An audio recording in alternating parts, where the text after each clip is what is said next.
같이 열어보겠습니다. 구약성경 느헤미야 7장 61절로 65절 말씀입니다. 구약성경 느헤미야 7장 61절로 65절 말씀.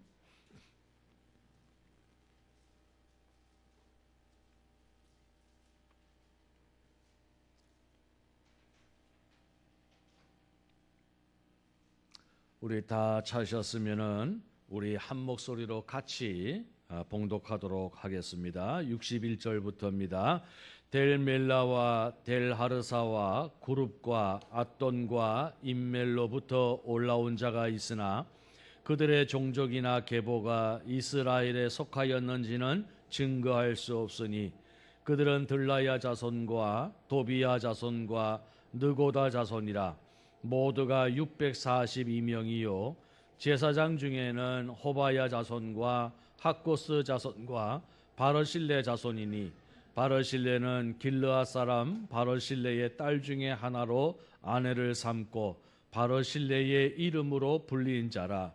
이 사람들은 계보 중에서 자기 이름을 찾아도 찾지 못하였으므로 그들을 부정하게 여겨 제사장의 직분을 행하지 못하게 하고 총독이 그들에게 명령하여 우림과 둠밈을 가진 제사장이 일어나기 전에는 지성물을 먹지 말라 하였느니라. 아멘.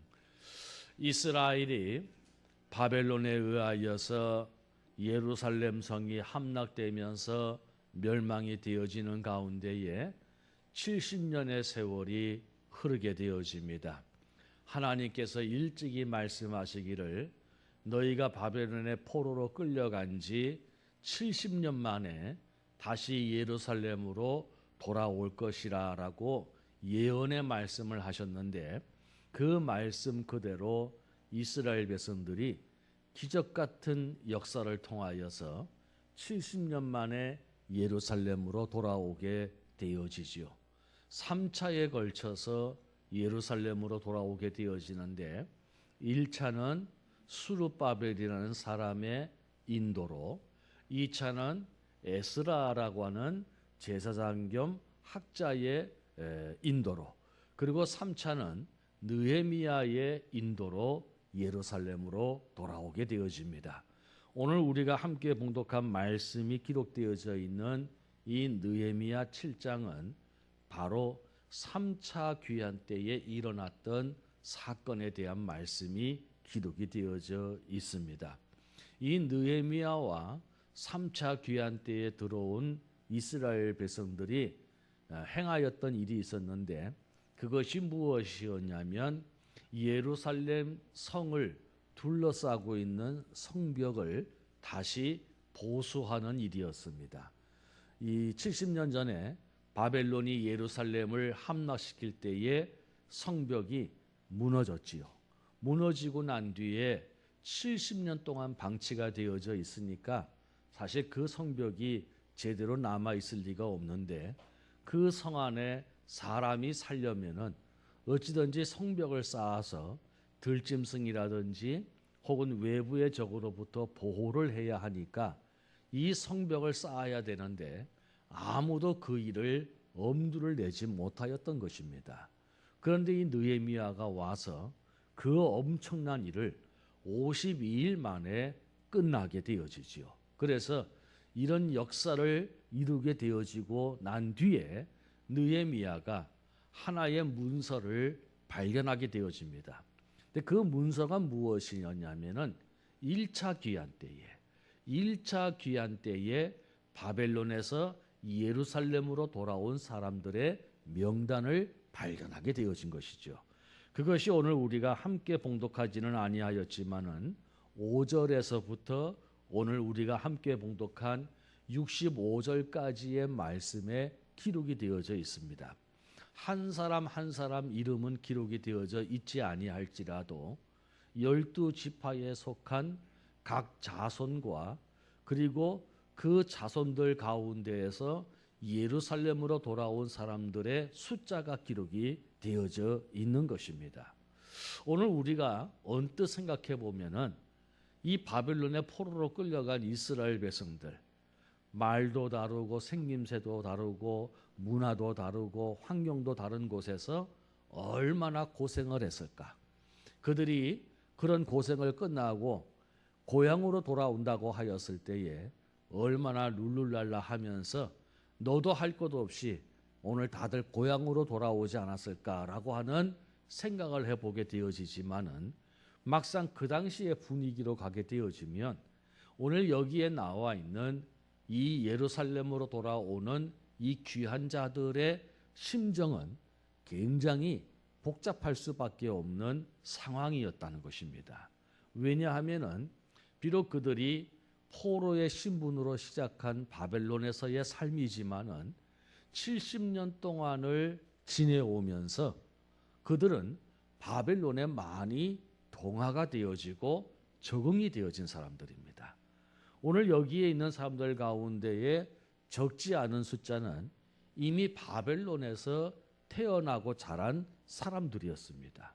그러니까는 그들에게서는 70년 전에 떠난 예루살렘보다도 지금 살고 있는 바벨론이 훨씬 더 편하고 훨씬 더 수월한 그런 삶이었던 것이지요. 집도 생겼고 직장도 생겼고 가족도 생겼고 무엇 하나 부족한 것이 없는 그런 삶을 살다가 이제 70년 만에 고향을 가게 되어지는데 그 고향은 어떤 형편이냐면 말씀을 드린 것처럼 바벨론에 의하여서 함락을 당할 때에 완전히 돌 위에 돌 하나 남지 아니하도록 그렇게 응징을 당했습니다. 그리고 사람이 70년 동안을 살지 않게 되어지니 그곳은 들짐승들이 사는 곳이 되어졌고 황량한 들판이 되어지고 폐허가 되어졌습니다. 살기 위해서 무엇 하나 제대로 갖추어져 있지 않아서 정말 맨 땅에서 맨손으로 일구어야 되는 그런 곳이었습니다. 그리고 그 거리는 너무나도 먼 거리입니다. 1000몇백 킬로가 되어지는 그 거리를 걸어서 가야 되는데 사막을 건너야 되고 광야를 건너야 되고 또 도중에 수많은 강도와 도적들을 만날 수 있어 목숨을 잃을 수도 있는 그런 환경이었다는 것입니다. 그러니까 오늘 그렇게 안정적인 바벨론의 삶을 포기하고 강도와 도적의 때에 위협을 무릅쓰고 1000몇백 킬로를 걸어서 오늘 그 아무것도 사람 살 곳이 준비되어져 있지 않는 예루살렘으로 간다는 것. 이거는 보통 결심과 보통 각오가 아니면 해낼 수 없는 일이라는 것입니다. 그나마 2차, 3차 때는 1차에 온 사람들에 의해서 그래도 어느 정도 사람이 살 수 있는 뭐 널판지로 집을 짓더라도 무엇인가 있었으니까 조금 낫다 하지만은 오늘 여기에 기록되어져 있는 1차 귀한 자들은 정말 대단한 사람들인 것입니다. 정말 놀라운 결단을 한 사람들인 것이지요. 그래서 아마 느헤미야도 오늘 이 명단을 다시 환기시키는 의미에서 공개를 하였을 것입니다. 그런데 오늘 그런 자랑스러운 명단들 가운데에서 참 우리의 마음을 조금 불편하게 하는 내용이 나오는데 그것이 바로 오늘 우리가 함께 봉독한 61절로부터 65절까지의 말씀입니다. 오늘 이 사람들의 내용은 무엇이냐면 오늘 이 사람들 특별히 둘리아와 도비아와 느고다 자손들 640명이 문제가 되어졌어요. 무슨 문제가 되어졌냐면 이 사람들은 분명히 자신들은 이스라엘 백성이요 유대인이라고 하는데 족보에 그 이름을 찾아볼 수가 없는 거예요.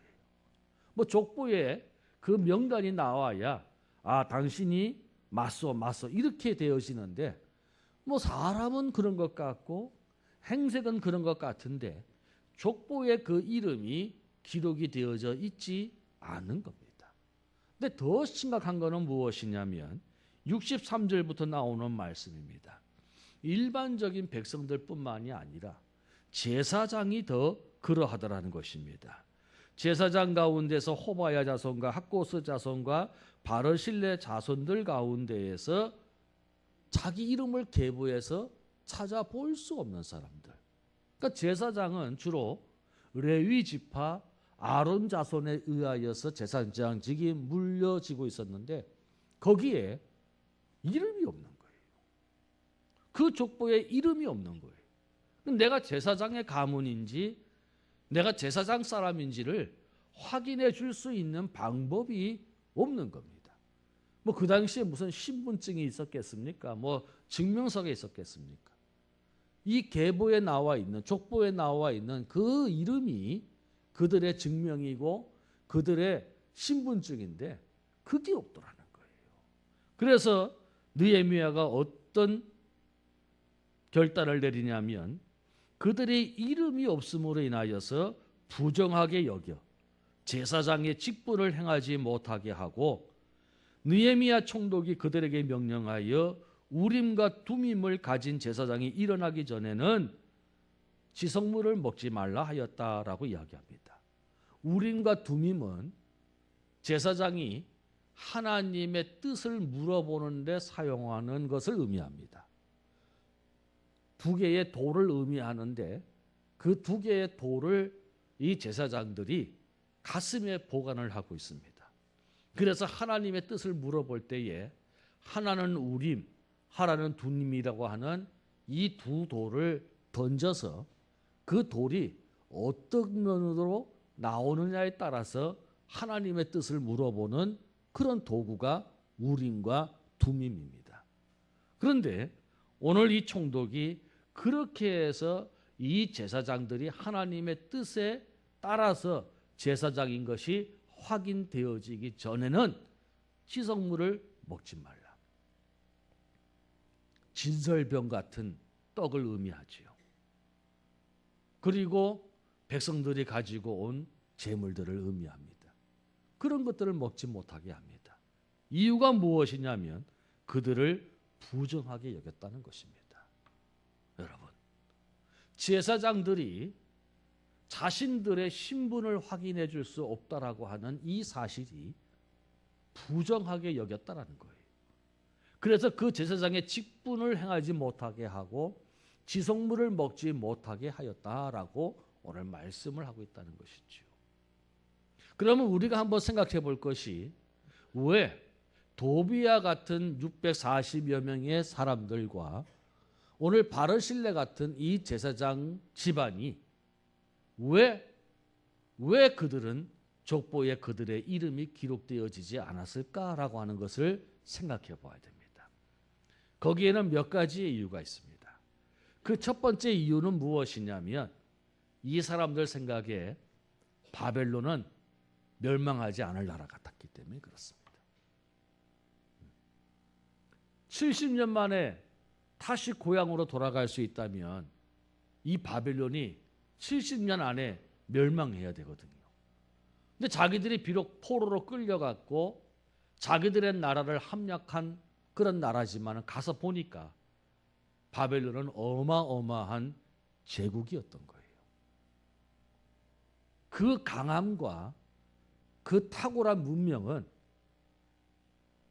생각지도 못하고 꿈도 못 꿨던 것들이에요. 그런 바벨론이 70년 만에 멸망한다? 있을 수 없는 일이라는 거지요. 그래서 그들은 예루살렘으로 돌아갈 수 있다라고 하는 이 생각을 접은 거예요. 그리고 급속하게 바벨론화 되어진 것이지요. 그러다 보니까는 유대인들과 이스라엘 백성들과의 유대감은 점점 멀어지고 그들은 바벨론의 사회 속으로 스며들게 되어진 것입니다. 두 번째 이유는 무엇이냐면 예루살렘 성전 때문이었습니다. 이스라엘은 예루살렘 성전이 있었습니다. 모든 것이 예루살렘 성전을 중심으로 그들은 신앙생활을 해왔습니다. 절기를 지키는 것도 그리하였고요. 모든 것들이 다 그리하였습니다. 내가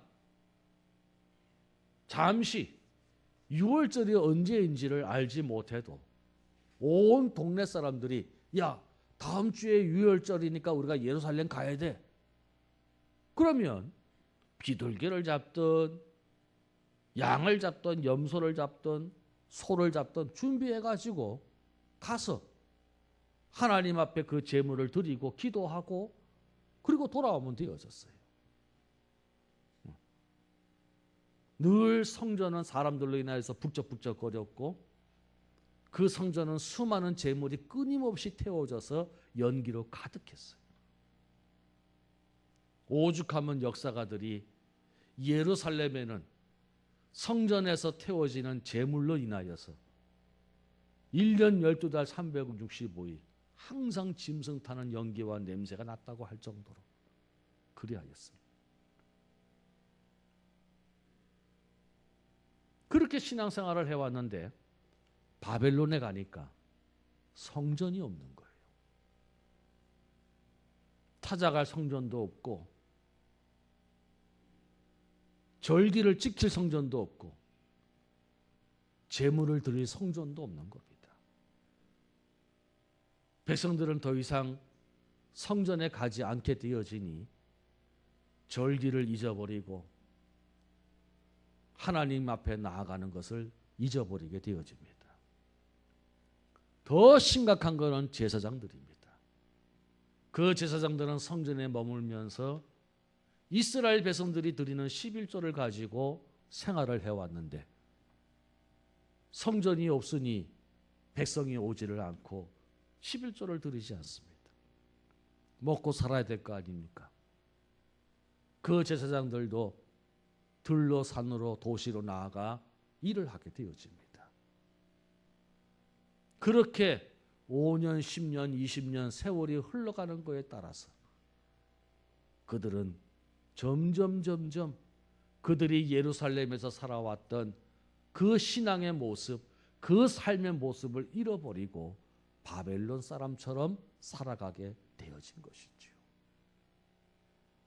그런 가운데에서 자신들의 정체성을 잃어버리고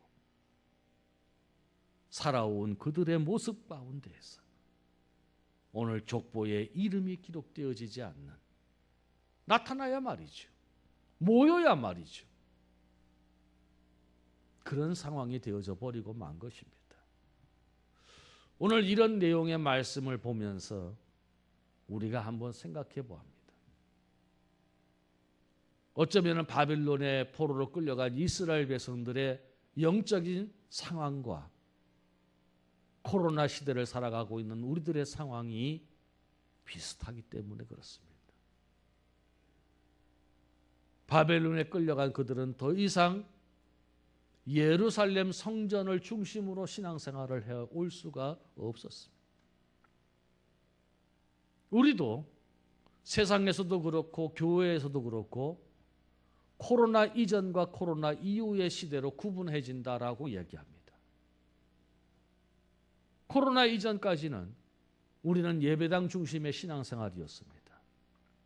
예배당에 가면은 우리가 장로로, 목사로, 권사로, 집사로, 성도로 일을 할 수 있는, 섬길 수 있는, 봉사할 수 있는 거리가 있었고요. 내가 맡은 일이 있어요. 찬양대도 하고 찬양단도 하고 반주도 하고 뭣도 하고 뭣도 하기 때문에 내가 그것 때문이라도 수요일 날 참석해야 되고 금요일 날 참석해야 되고 주일 날 오후에 참석해야 되고 그랬어요. 그런데 코로나 이후에 바벨론에 있는 이스라엘 백성들처럼 더 이상 성경 중심의 신앙생활을 할 수 없었던 그들처럼 지금 이 시대는 예배당 중심으로 신앙생활을 하는데 많은 어려움이 있는 시대가 되어져 버렸습니다. 지난 2월 말부터 5월 말까지 3개월, 4개월 동안 우리는 모여서 예배를 드리지 못했습니다. 전쟁 때도 지진이 나고 재난 때에도 우리가 그런 적이 없었습니다. 지난번에도 3주 동안 우리 예배 못 드렸습니다. 앞으로 또 우리는 어떤 일들을 통해서 예배를 드리지 못할 수도 있습니다. 지금도 우리는 이제 겨우 주일날 예배 한 번 회복되어졌습니다. 우리 회복되어질 게 너무 많습니다. 교육기관 회복되어야 되죠. 찬양대, 찬양단 회복되어야 되죠.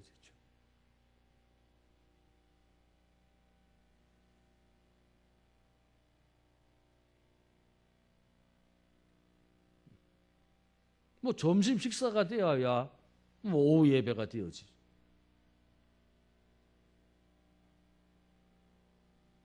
정상적인 것은 아니라는 것이죠. 근데 이게 언제 끝날런지 또 어떻게 다시 시작되어질런지 알 수 없는 시대를 우리가 살아가고 있다는 것입니다. 근데 중요한 것은 코로나 이전에는 늘 교회 중심으로 신앙을 생활했으니까 교회만 가면은 목사였습니다. 교회가 가면 장로였습니다.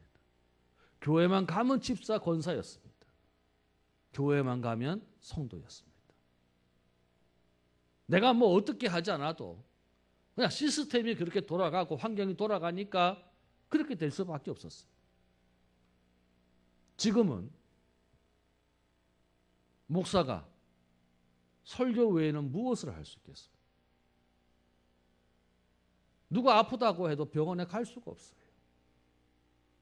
누구 집을 방문하려고 해도 껄끄러워요. 사업체를 방문하려고 해도 신경 쓰여요. 권사님들이 교회에 와서 할 수 있는 일이 무엇이 있어요? 주방이요. 불 안 피운 지 얼마 됐는지 모릅니다. 청소요. 오셔서 하시긴 하지만 뭐 사용을 해야 뭐 먼지가 있고 뭐 종이가 떨어져 뭐가 있지. 전도요. 요즘에 뭐 누구한테 뭐 전해주면 받은 시대입니까? 더더구나 이 코로나 시대에. 뭐 할 수 있는 게 없어요. 내가 권사이지만 할 수 있는 게 없어요. 집사이지만 할 수 있는 게 없어요.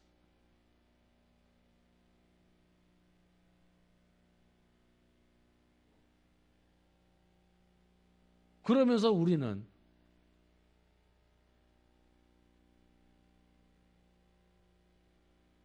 바벨론에 살고 있던 이스라엘 백성들처럼 점점 우리의 정체성을 잃어가고 있는 거예요.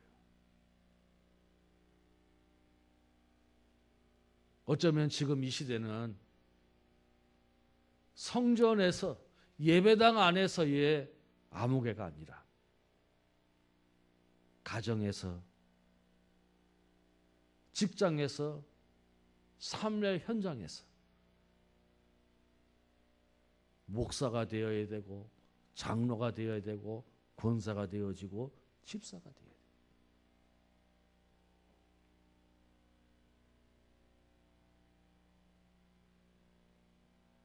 그게 지금 필요하다는 거예요. 삶의 현장에서 우리 믿음의 정체성을 우리가 지켜야 된다는 거예요. 쉽지 않지요. 오늘 이 자랑스러운 인물들처럼 그 바벨론의 좋고 호화롭고 완벽한 환경에 적응하기보다는 저 폐허가 된 예루살렘을 꿈꾸며 살아오는 것이 쉬운 일은 아닙니다. 그러나 그들은 70년 동안 너무 뜬금없고 허무하고 너무 비현실적인 하나님의 말씀, 내가 70년 만에 너희를 다시 돌아오게 하리라는 그 말씀 한마디에 그들은 그들의 인생을 모두 걸었다는 것입니다. 그런데 오늘 우리가 함께 봉독한 이 사람들은 그리하지를 못했던 것이죠. 하나님의 말씀보다는 현실을 더 중요시 여겼던 거예요. 내가 보니 이 바벨론은 더 이상 멸망할 수가 없어. 이런 나라가 어떻게 70년 만에 멸망을 할 수 있단 말이야? 말도 안 되는 소리야. 그런 생각을 가지고 있었기에 그들은 그들의 신앙의 정체성을 잊어버리게 되어진 것입니다. 여러분, 지금 이 시대는 교회가 여러분에게 무엇을 해줄 수 있는 시대가 아닙니다. 지금 이 시대는 교회가 여러분에게 무엇을 해줄 수 있는 시대가 아니다. 이제는 우리 스스로 우리의 믿음을 지켜나가야 할 때인 줄로 믿으시기를 바랍니다. 정말 이 세상 바벨론과 같이 어마어마하고 거대하고 모든 것이 다 좋은 이 세상에서 그리스도인이라고 하는 우리 믿음의 정체성을 지켜나가는 것이 결코 쉽지 않은 거예요. 교회에서는 목사로 살아가는 거 너무 익숙해 있습니다. 장로, 권사, 집사로 살아가는 거 너무 우리 익숙해져 있어요. 그런데 우리 집에서, 우리 직장에서, 우리의 삶의 현장에서도 여전히 그럴 수 있느냐는 겁니다. 여전히 그런 모습으로 살아갈 수 있느냐는 것입니다.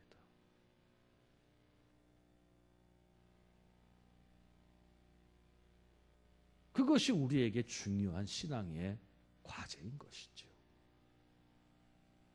여러분,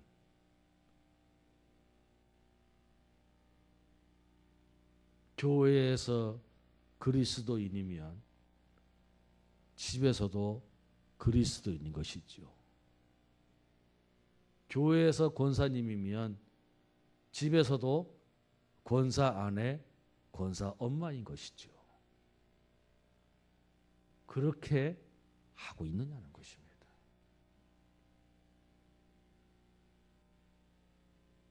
교회에서 권사이면 직장에서 그분이 부장이든 대리든 뭐로 불리든 권사이냐는 거예요. 집사이냐는 거예요.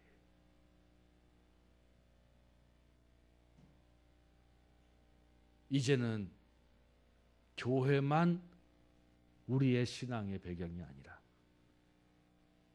바벨론에 있는 이스라엘 백성들처럼 우리의 삶의 환경에서 우리의 믿음의 정체성을 지켜야 할 때가 되어 왔습니다.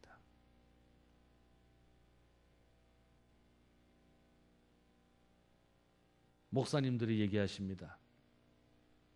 이 코로나 사태가 매우 힘들고 어려운 시대이지만은 그러나 또 한편으로 바라보면은 마치 시금석 같다 그렇게 이야기를 합니다. 그 말이 무엇이냐면 그동안 교회 생활을 하면서 믿음이 아닌 교회 생활을 해왔던 사람들 얼마나 많이 있는지를 몰라요. 그런데 이 코로나 사태를 통하여서 교회 생활만 했던 사람들 뚝뚝뚝뚝 떨어져 나가고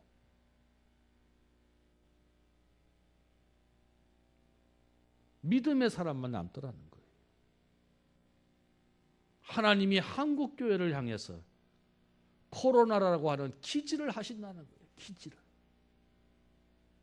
쭉정이들은 다 날아가게 되어지고 결국은 남는 것은 알곡이더라는 거죠. 여러분, 세상은 교회를 향해서 너희들이 코로나 숙주야. 그러니 문을 닫고 모이지 마. 할 수 있어요. 세상 사람들이니까. 근데 교인들이 그렇게 생각을 하는 거예요.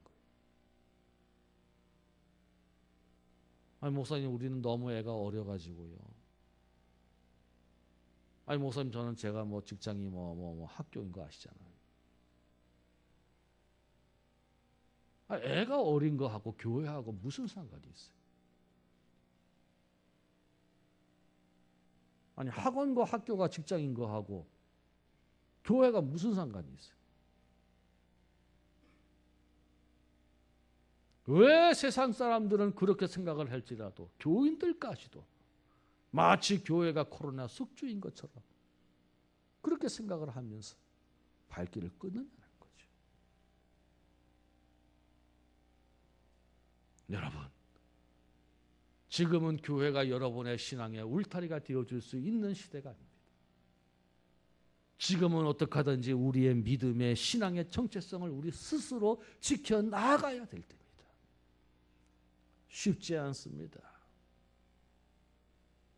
왕따도 당할 수 있고 남들보다 뒤처진다고 조롱받을 수도 있고 남들보다 불편한 삶 살아갈 수 있고 남들보다 더 돌아갈 수도 있고 그러나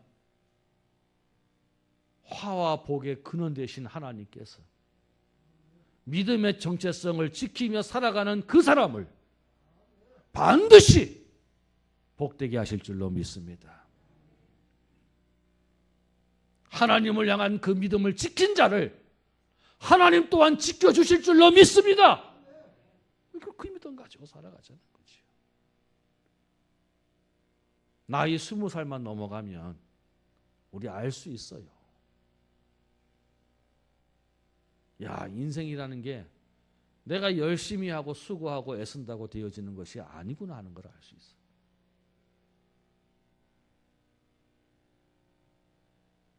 그거 아는 거 세월 많이 필요하지 않습니다. 물어볼까요? 민철아, 너 올해 몇 살이냐? 27. 참 좋을 때다. 목사님 말이 한번 생각해봐. 야, 인생 살아가는 게 네 열심만 하고 뭐 네 성실만 가지고 되더나? 아니지. 안 되더라고. 하나님의 은혜가 있어야 돼요. 하나님의 은혜가.